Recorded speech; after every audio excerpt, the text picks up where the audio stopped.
শেষে যুদ্ধ শুরু হবে বলে, এসো মোরা মিলি একসাথে।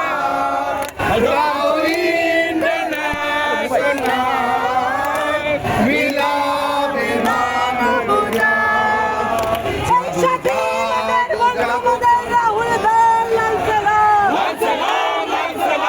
সাথী মদের বন্ধু মদের রাহুল দল লাল সালাম, রাহুল দাও অমর রহে,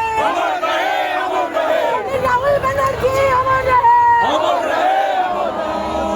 শেষে যুদ্ধ শুরু আজীবন।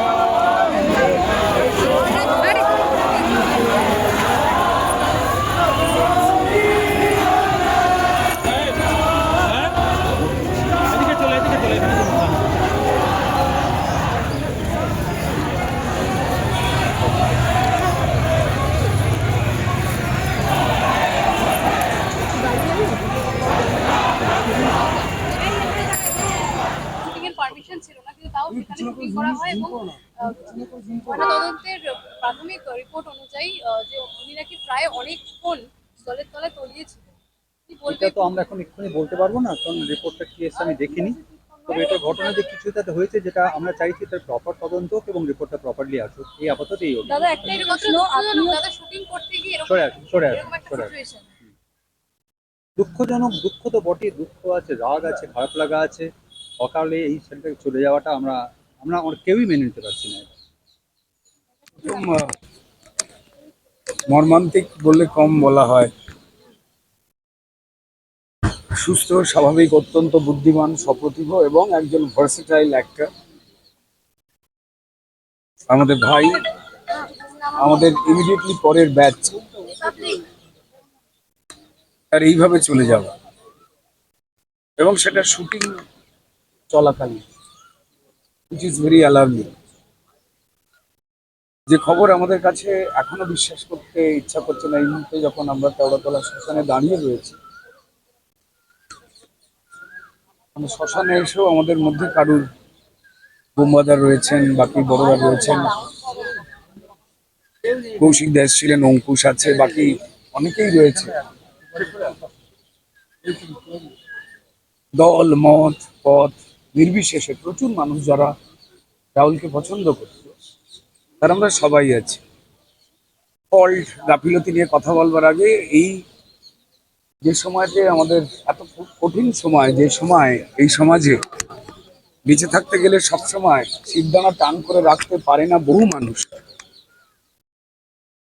সেখানে বাবিন মানে আমাদের রাহুল অরুণোদয় কখনো কোনো কিছু প্রাপ্তির জন্য, একটু বেশি ভালো থাকবার জন্য নিজের যে আত্মসম্মান, কখনো সেটার সঙ্গে সে কম্প্রোমাইজ করেনি, করতো না। নিজের মতামত যুক্তি দিয়ে রাখতে পারত। পড়াশোনা, সমাজ নিয়ে পড়াশোনা, রাজনীতি, সবটা নিয়ে তার অগাধ জ্ঞান ছিল। আজ দেহ এসে পৌঁছবার পর রাহুলের মা, আমরা একসঙ্গে অনেক খাওয়া দাওয়া করেছি স্ট্রাগল লাইফে। আমার জুনিয়র ছিল, কিন্তু কোথাও একটা ছাত্র ছিল। যখন অভিনয় বলুন বা স্ক্রিপ্ট বলুন, সেগুলো লেখালেখি করতাম, পাশে বসে থাকতাম। অধ্যাবসায় যথেষ্ট রকম। কখনো নিজের কোনো ব্যাপারে ভুল থাকলে সেটা অকপটে স্বীকার করতে পারত। তো ইহানো মানুষ যে সামান্য স্বার্থের জন্য, সামান্য নিজের ভালোর জন্য নিজের মতামত পাল্টায় না, আজকের দিনে বিরল। এমন একটি ছেলে, এমন একটি তরতাজা প্রাণ, তার পুত্র সহজ এবং স্ত্রী প্রিয়াঙ্কাকে রেখে আকস্মিকভাবে বিদায় নিল। আমাদের কাছ থেকে বলা হয় আমরা ওখানে বালেশ্বরে একটা শুটিং করতে যাচ্ছি। তো আমরা এখন বলি যেহেতু কিছুদিন আগে খাবার দাবার নিয়ে সমস্যা হয়েছিল, থাকার ব্যবস্থা নিয়ে হয়েছিল, হোটেল থেকে বার করে দিয়েছিল আমাদের টেকনিশিয়ানদের। এখন আমরা জানতে চাই যে কোন হোটেলে থাকলে কতদিনের জন্য ব্যবস্থা দেওয়া হয়েছে, ভালো করে খাবার দাবার দেওয়া হচ্ছে। আমরা তো এগুলো কিভাবে তার স্ক্রিপ্ট, কোথায় তার শুটিং হবে, আমাদের কিচ্ছু জানানো হয় না। না, আমি বলছি না, এই ধরনের রিস্কি কোনো সিচুয়েশন হলে নিয়মটা কি? কি নিয়ম থাকছে দাদা? এরপর আমাদের থেকে কোনো নিয়ম নেই, আমাদের স্ক্রিপ্ট জানি না। আমরা তো কোনো স্ক্রিপ্ট জানি না যে কি ধরনের শুটিং হবে বা কি ধরনের হবে। We don't do the script. এরপর কি ডিসিশন নেওয়া এবার যে আমরা যদি এই ব্যাপারটা বলতে যাই, তখন আমাদের উপরে হয় যে আমরা সবসময় শুটিং আটকাচ্ছি বা কিছু করছি। আমরা তো জানি না কি স্ক্রিপ্ট। ওখানে কি ধরনের হবে, কি ধরনের স্ক্রিপ্ট হবে, কি ধরনের শুটিং হবে, আমরা কোনো আমাদের কাছে আইডিয়া নেই বা কোনো কিছু জানি না। এই প্রোডাকশন হাউসের বিরুদ্ধে আপনারা আইনানুগ কোনো ব্যবস্থা নেবেন? দেখুন, আমি এই মুহূর্তে কিছু বলতে পারছি না। আমাদের ফেডারেশনে মিটিং ডাকবো, আজকের দিনটা যাক, আমরা সবাইকে দিয়ে বসে কি হয়েছে আমরা জানার চেষ্টা করি। মানে এক একজন এক এক মহল থেকে বলছে। আমার শিল্পী যেভাবে বলছেন, আপনি নিজে দেখেছেন একটা ভিডিওটা বেরিয়েছে, আমার পরিচালক এক ধরনের বলছেন, আমার ম্যানেজার এক ধরনের কথা বলছেন, আমার ইপি এক ধরনের কথা বলছে। আমাদের নিজেরাই কনফিউজ যে কি আদৌ কি হয়েছে ওখানটা, না জেনে এই মুহূর্তে কোনো রকম মন্তব্য। বাট এটা একটা সেফটি মেজার অলওয়েজ থাকা প্রয়োজন, এটা কোনো রিস্ক কিছু নেই। আর তারপর ওখানে লোক বলছেন যে পুলিশ বলছেন যে ওখানে কোনো পারমিশন নেই। যদি পারমিশন না থেকে ওরকম একটা জোনে ডেঞ্জার জন্য আমরা যাবো কেন আমরা এই সতীর্থকে হারাবো? এটা কি সত্যি সম্ভব? 3 দিন ধরে যে শুটিং চলছিল উইদাউট পারমিশন, 3 দিন শুটিং চলা? তাই তো দেখতে পাচ্ছি আমি। আপনার প্রশাসন তো তাই বলেছেন, আপনিও যেখানে আমিও সেখানে। এরকম কোনো পারমিশন তো আমরা পাই, আমাদের দেখানো হয় না যে সেখানে লোকাল পারমিশন আছে কি নেই।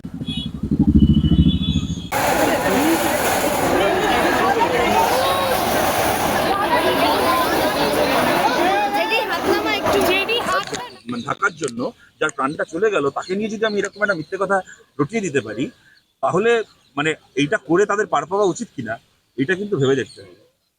এবং আমরা এটাও, আমি জানি না এটা ঠিক কিনা, এখানেই শুনছিলাম নাকি দীঘা কোস্টাল পুলিশ নাকি তদন্তভার হাতে নিতে চায় বা নিচ্ছে ইত্যাদি ইত্যাদি। কিন্তু ঘটনাটা তো ঘটেছে উড়িষ্যায়, আমরা যতদূর জানি। দীঘা পুলিশের এলাকায়, পশ্চিমবঙ্গ পুলিশের এলাকায় কোনো ঘটনা ঘটলে কেউ যদি থানায় যায় যে আমার বাড়িতে ডাকাতি হয়েছে, সিন্ডিকেট বাহিনী তোলাবাজির জন্য আমার বাড়িতে এসে টাকা চাইছে, কোনো মহিলা গিয়ে শ্লীলতাহানির অভিযোগ করে, পুলিশের নিজের এলাকায় কোনো ঘটনা ঘটলে পুলিশকে দায়িত্ব নিতে দেখা যায় না। ওরা বলে দেয় যে কালকে আসুন, অন্য পাড়ায় আসুন, কথা বলে মিটমাট করে নিন। আর এখানে অন্য পুলিশের এলাকায় অন্য রাজ্যে ঘটনা ঘটেছে, সেই ঘটনা তদন্ত করার জন্য এরা কেন এক পায়ে লাফাচ্ছে, আমাদেরকে তো সেটাও জানতে হবে। কেননা যার প্রোডাকশন হাউস তিনি তৃণমূলের ঘনিষ্ঠ, সবাই জানে মমতা ব্যানার্জির মিটিংয়ে বসে থাকেন, তার হচ্ছে একটা কমিশনের চেয়ারপারসন তিনি। সুতরাং এখানে 2 2 4 2 6 হচ্ছে কিনা সেটাও তো জানতে হবে।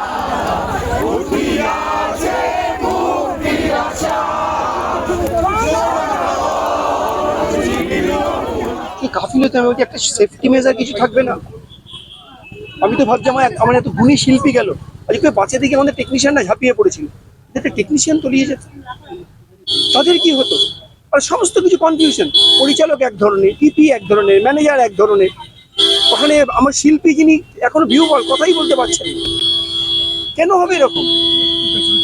আর ওখানে তারপর আবার কেউ বলছেন যে ওখানে কোনো পারমিশনই নেই, ওখানে পারমিশন দেওয়া হয় না, ওই জায়গাটা এতটাই বিপজ্জনক যে ওখানে কোনো পারমিশন দেওয়া হয় না। তাহলে আমি ওখানে কি শুটিং করলাম কেন? আমার একদিন আমি কোনো শিল্পী চলে গেল, আমার যেটা টেকনিশিয়ানে কিছু হতো, আমার কলাকুশলে যদি কিছু will take care of, will take the responsible. তা পরিবারকে কে দেখবে? যে তার মা তার সন্তানকে হারালো, যে ছোট্ট শিশুটি তার বাবাকে হারালো, তার ড্রাইভার কে নেই?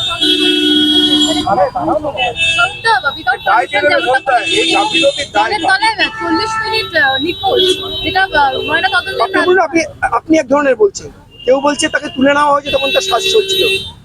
প্রাথমিক রিপোর্ট অনুযায়ী যা যে সিচুয়েশনটা প্রায় জলের তলায় না থাকলে এরকম হতে পারে।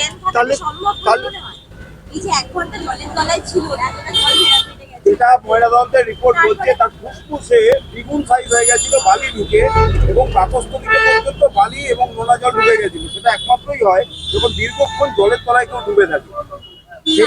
আমি অবাক হয়েছি।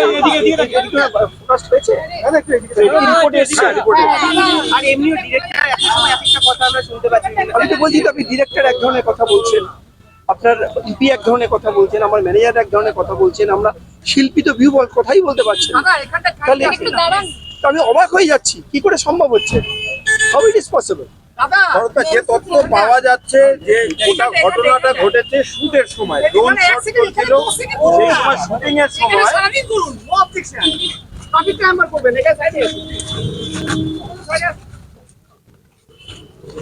শুট চলাকালীন ড্রোন শট চলছিল, সেই সময় তারা জলের মধ্যে ঢুকে যাচ্ছিলেন, তখন আচমকা অভিনেত্রী প্রথমে পড়ে যান।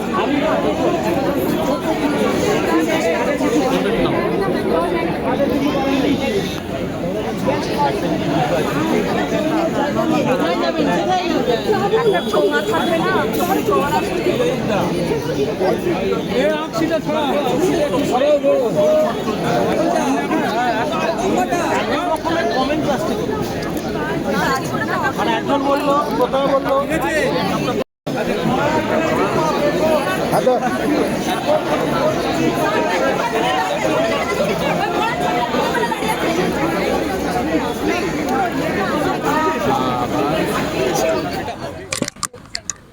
কিছু বলার নেই। আমি শুধু আমার সহকর্মী নয়, সহ অভিনেতা নয়, সহযোদ্ধাকে হারিয়েছি। Rahul was always an inspiration. সোজা কথা, মেরুদণ্ড সোজা রেখে যেভাবে বলতো, আর আমার কিছু বলার নেই।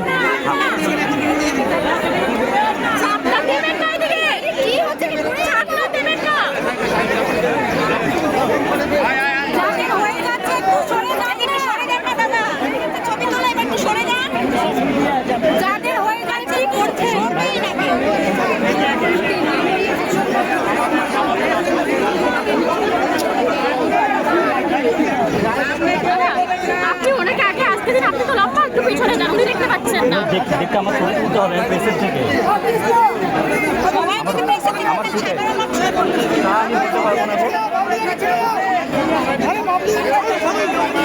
গাড়িতে উঠবেন, ছেড়ে দিন, ছেড়ে দিন। ওই দিক দিয়ে এইদিকে না।